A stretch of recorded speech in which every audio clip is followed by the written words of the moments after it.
8 hombres fueron condenados a muerte y asesinados por un atentado que nunca se pudo demostrar que cometieran. Hoy vamos a hablar de los mártires de Chicago. El juicio contra los mártires de Chicago fue una gran farsa y estuvo repleto de irregularidades desde el principio.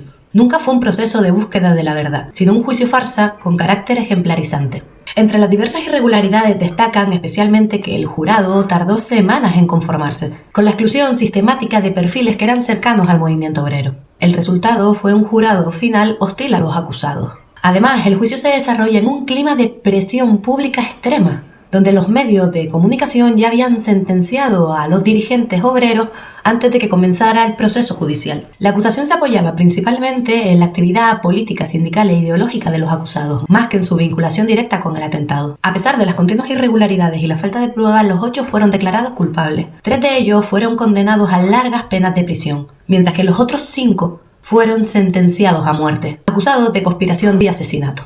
En noviembre de 1887, 4 de estos acusados fueron ejecutados en la horca. El quinto, Louis Lynn, se quitaría la vida en su celda antes de la ejecución. Es muy importante tener en cuenta que los 3 restantes que habían sido condenados a penas muy largas de prisión fueron indultados años después, cuando se descubrió todas las irregularidades y el montaje que había supuesto ese juicio. Con el tiempo, estos líderes sindicales pasarían a la historia como los mártires de Chicago, convirtiéndose en símbolo de resistencia del movimiento obrero y cerrando uno de los procesos judiciales más injustos de toda la historia. Lo ocurrido en Chicago no terminó en una sentencia, sino que se convirtió en símbolo de resistencia para todo el movimiento obrero a nivel internacional, marcando un hito en la historia de lucha y de reivindicaciones obreras.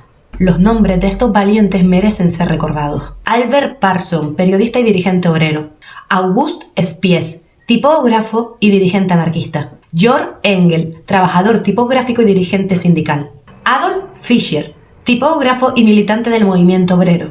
Y Louis Lynn, carpintero de apenas 22 años, quien se quitó la vida en su celda antes de la ejecución. Sin embargo, contrariamente a lo que esperaban la patronal y el poder económico y político, lejos de apagar la lucha, la ejecución de los mártires de Chicago tuvo el efecto contrario. Se convirtió en la chispa que alimentó la movilización popular en distintos países. Su asesinato dio muchísimas más fuerzas a aquellas reivindicaciones laborales que ya estaban en marcha, como el establecimiento de la jornada de 8 horas. La masacre de Haymarket y el asesinato de los mártires de Chicago intensificó de tal forma la presión social que años después se verían los frutos de aquella lucha, consiguiendo por fin el establecimiento obligatorio de la jornada laboral de 8 horas y marcando una conquista muy importante en la historia de la lucha del movimiento obrero.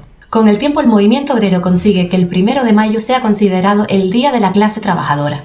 En 1904, la Segunda Internacional convierte este día en un día festivo para de esa forma rendir homenaje a los mártires de Chicago. Como vemos, tanto el disfrute de la jornada de 8 horas como de la festividad del 1 de mayo se la debemos al resultado de décadas de lucha, de organización proletaria y de presión social a la patronal. Lo que nació como una jornada de huelga, represión y conflicto terminó convirtiéndose en una conquista del movimiento obrero a nivel internacional. Es muy importante señalar que múltiples gobiernos en distintos países han intentado desvirtualizar la simbología que posee el Día de la Clase Trabajadora, transformando el término por el Día del Trabajo, por ejemplo. Esto no es más que una forma de intentar invisibilizar el carácter social y de clase que posee este día. Por eso es tan importante conocer la historia que se esconde detrás del 1 de mayo. El 1 de mayo no es el Día del Trabajo, es el Día de la Clase Trabajadora, y esto es de vital importancia porque es justo el factor que nos vincula directamente con la historia de los mártires de Chicago, con toda la historia de resistencia y de conquista de derechos laborales que tenemos a nuestras espaldas. Nos vincula a las ideas de liberación, a las ideas de dignidad, a la idea de fuerza que la clase trabajadora siempre ha tenido cuando ha sido capaz de unirse.